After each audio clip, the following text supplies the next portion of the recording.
दोस्तों, आज के ही दिन यानी 15 सितंबर 1959 को दूरदर्शन की शुरुआत एक पायलट प्रोजेक्ट के तहत हुई थी और भारत के पहले राष्ट्रपति डॉक्टर राजेंद्र प्रसाद ने दिल्ली के आकाशवाणी स्टूडियो में इसे टेलीविजन इंडिया के नाम से शुरू किया था और इसे शुरू करने के लिए यूनेस्को ने $20,000 की सहयोग राशि और 180 फिलिप्स टीवी के सेट दिए थे।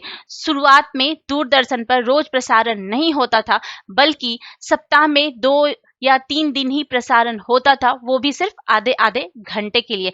और शुरू में दूरदर्शन की सेवाएं सिर्फ दिल्ली से ही दी जाती थी, लेकिन साल 1972 तक मुंबई में भी इसकी सेवाएं शुरू की गई और इसके बाद 1975 में चेन्नई, कलकत्ता और अमृतसर जैसे बड़े शहरों में भी दूरदर्शन शुरू हुआ और इसी साल यानी कि 1975 में इसका नाम बदलकर टेलीविजन इंडिया से दूरदर्शन कर दिया गया। और दूरदर्शन नाम मशहूर कवि सुमित्रा नंदन पंत ने दिया था और 1976 में पंडित रवि शंकर ने उस्ताद अहमद हुसैन खान के साथ मिलकर दूरदर्शन की सिग्नेचर ट्यून बनाई और इसका लोगो बनाया था देवाशीष भट्टाचार्य ने।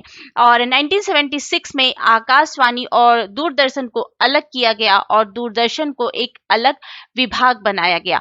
और शुरू में दूरदर्शन के सभी कार्यक्रम सिर्फ ब्लैक एंड व्हाइट में दिखाए जाते थे, लेकिन 1982 में दिल्ली में 9वां एशियाई खेलों का आयोजन हुआ और इसी समय दूरदर्शन पर पहली बार रंगीन प्रसारण हुआ।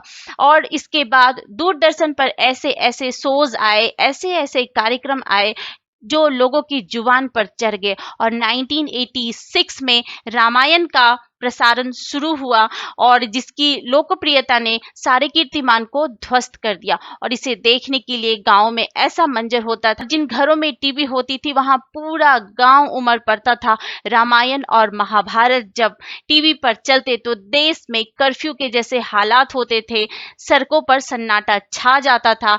रामायण और महाभारत ऐसे लोकप्रिय हुए कि इनके प्रसारण के पहले लोगों के घरों की सफाई हुआ करती थी और कई जगहों पर तो लोग टीवी तक की पूजा किया करते थे। And stay tune for tomorrow's day in the history. Thank you.